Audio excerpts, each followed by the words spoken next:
Crypto की दुनिया में इन दिनों एक बहुत ही जबरदस्त तकनीकी हलचल मची हुई है। आज के इस गहरे विश्लेषण में हम सीधे गोता लगाने वाले हैं पाई नेटवर्क के एक ऐसे अपग्रेड में जो शायद सब कुछ बदल कर रख दे। और साथ ही हम बात करेंगे एक ऐसी प्रैक्टिकल स्ट्रैटेजी पर जो इस तेजी से बदलते डिजिटल युग में कदम से कदम मिलाकर चलने में हमारी मदद कर सकती है। तो चलिए बिना किसी देरी के इस दिलचस्प चर्चा की शुरुआत करते हैं। जरा इस नंबर पर गौर कीजिएगा, 3390। सोर्स के अनुसार पाई नेटवर्क के मेन नेट पर इस वक्त ठीक इतने ही एक्टिव नोड्स चल रहे हैं। लेकिन यहाँ जो चीज़ सबसे ज़्यादा हैरान करती है वो ये है कि टेस्टनेट नोड्स की संख्या में अचानक से एक बहुत भारी गिरावट देखने को मिली है। ऐसा लग रहा है जैसे पाई नेटवर्क ने रातों रात अपने बहुत सारे पुराने नोड्स का पत्ता ही साफ कर दिया हो। अब जाहिर है दिमाग में ये सवाल तो आएगा ही कि आखिर अचानक ऐसा क्यों हो रहा है। इस पूरे रहस्य के तार जुड़ते हैं 11 मई की तारीख से।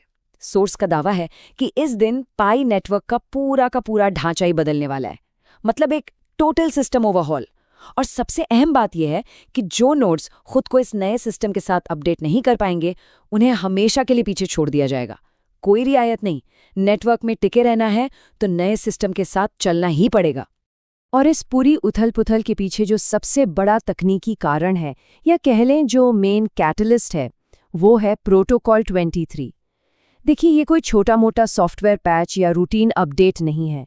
ये एक बहुत ही बड़ा अपग्रेड है जो पुराने सिस्टम और आने वाले एक बिल्कुल नए युग के बीच एक एकदम साफ लकीर खींचता है।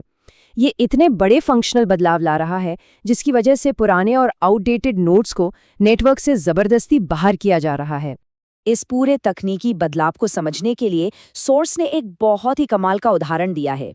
जरा कल्पना कीजिए एक पुराने पाई नेटवर्क की, जो एक छोटे से गांव की तरह है, जहां पुराना बाटा सिस्टम चलता है, यानी गेहूं के बदले चावल ले लिया या प्याज के बदले कोई और सामान। और अब इसकी तुलना कीजिए प्रोटोकॉल 23 से।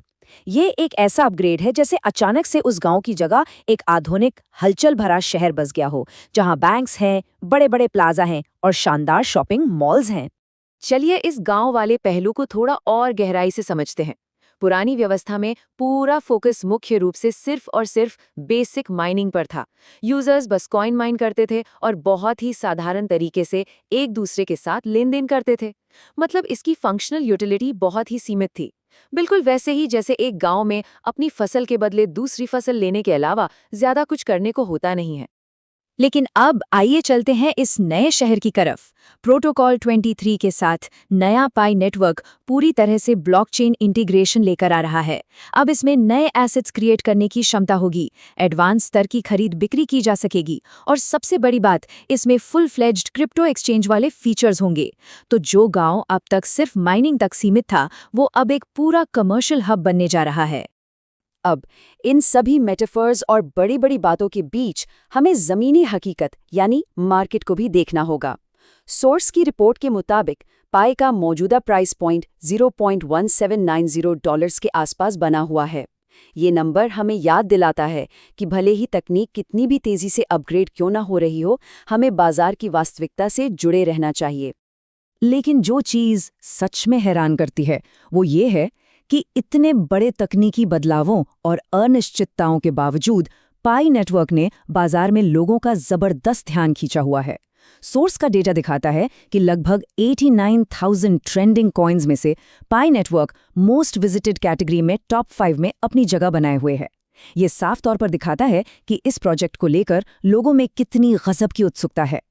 तो यहाँ अहम बात यह है कि हमें अपना नजरिया थोड़ा सा बदलना होगा। सोर्स का ये तर्क बिल्कुल सही है कि पाई नेटवर्क के इस पूरे इवोल्यूशन को समझने के लिए हमें सिर्फ प्राइस टैग या कीमत से आगे देखना होगा। हमें इसकी असल उपयोगिता यानी यूटिलिटी, इसकी सप्लाई और वास्तविक दुनिया में इसकी क्या ज़रूरत है, इस पर फोकस करना चाहिए। सिर्फ कीमत देखने से हम इस पूरी तकनीक के असल मकसद को कभी नहीं समझ पाएंगे। खैर, नेटवर्क के इस बड़े इवोल्यूशन से थोड़ा बाहर निकलते हैं और बात करते हैं हमारी और आपकी। सोर्स में एक बहुत ही गहरी लाइन कही गई है, जमाने की आवाज को सुनिए, खुद को सपोर्ट करने के लिए कुछ नया सीखना शुरू कर दें। ये बात सीधे तौर पर इस ओर इशारा करती है कि जैसे तकनीक अपग्रेड हो रही है, सिस्टम गांव से शहर बन रहा है, वैसे ही हमें भी खुद को अपग्रेड करना ही होगा। तो इस तेजी से बदलते डिजिटल शहर में सर्वाइव करने का तरीका क्या है? सोर्स ने इसके लिए कुछ बहुत ही प्रैक्टिकल कदम बताए हैं। पहला, जो तकनीकी बदलाव आ रहे हैं उन्हें खुले दिमाग से स्वीकार करें। दूसरा, नए तकनीकी अपडेट्स पर पैनी नजर रखें।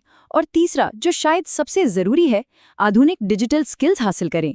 जाहिर है, अगर आसपास का पूरा सिस्टम अपग्रेड हो रहा है तो हमें अपना खुद का सॉफ्टवेयर भी तो अपग्रेड करना ही पड़ेगा ना। और इसी अपस्किलिंग के लिए सोर्स ने एक खास प्लेटफॉर्म का सुझाव दिया है, अल्बारिजन पीके। ये प्लेटफॉर्म मुख्य रूप से लाइव आर्टिफिशियल इंटेलिजेंस और डिजिटल स्किल्स की ट्रेनिंग देने पर फोकस करता है। अब देखिए, इस नए डिजिटल युग में जहां एआई हर चीज का आधार बनता जा रहा है, वहां ऐसे मॉडर्न स्किल्स सीखना किसी के लिए भी एक बहुत ही सॉलिड शुरुआत हो सकती है। अगर हम प्राइसिंग की बात करें तो जरा इन आंकड़ों को देखिए। सोर्स के अनुसार फिलहाल ये ट्रेनिंग प्रमोशनल रेट्स पर दी जा रही है, जहां कोर्स की फीस बिल्कुल मुफ्त है और रजिस्ट्रेशन के लिए सिर्फ 1,000 रुपए लग रहे हैं। लेकिन भविष्य में इस कोर्स की फीस 25,000 से 30,000 रुपए तक जाने का अनुमान है और रजिस्ट्रेशन फीस भी 5,000 रुपए हो सकती है। तो सोर्स यहाँ साफ तौर पर एक अर्जेंसी दिखा रहा है कि समय रहते इन स्किल्स को सीख लेना ही समझदारी है। कोर्स की कुछ और डिटेल्स पर नजर डालें तो सोर्स बताता है कि इसमें 96 से ज्यादा स्टूडेंट्स पहले से ही एनरोल हो चुके हैं। और ये सिर्फ एक जगह नहीं, बल्कि गुजरांवाला, मुल्तान, फैसलाबाद और पेशावर जैसे शहरों में एक्टिव है। सबसे अच्छी बात जो सोर्स ने हाईलाइट की है वो ये कि यहाँ कोई बोरिंग प्री रिकॉर्डेड वीडियोज़ नहीं है, बल्कि लाइव ट्रेनर्स हैं जो खुद फील्ड में एक्टिव हैं। साथ ही सुविधा के हिसाब से फिजिकल और ऑनलाइन दोनों तरह की क्लासेस के ऑप्शंस मौजूद हैं। तो इस पूरी चर्चा को अगर हम समेटें तो बात सिर्फ इतनी सी है कि जब ये नया डिजिटल शहर बन रहा है तो सिर्फ किनारे खड़े होकर तमाशा मत देखिए। वो स्किल्स सीखिए जिनसे इस शहर का आर्किटेक्ट बना जा सके। जैसे पाई नेटवर्क एक साधारण से गांव से एक एडवांस्ड शहर में बदल रहा है, वैसे ही हमें भी अपने साधारण स्किल्स से आगे बढ़कर नई दुनिया के एडवांस्ड स्किल्स को अपनाना होगा। अब हम अपने इस विश्लेषण के बिल्कुल अंत में आ गए हैं, लेकिन जाने से पहले एक बहुत ही अहम सवाल। जैसे जैसे पाई नेटवर्क प्रोटोकॉल 23 के साथ एक संपूर्ण डिजिटल इकोसिस्टम में विकसित हो रहा है, क्या भविष्य के उस माहौल में खुद को ढालने वाले सही स्किल्स हमारे पास मौजूद हैं? इस पर विचार जरूर कीजिएगा। आज की इस चर्चा में बस इतना ही। सीखते रहिए, खुद को अपग्रेड करते रहिए।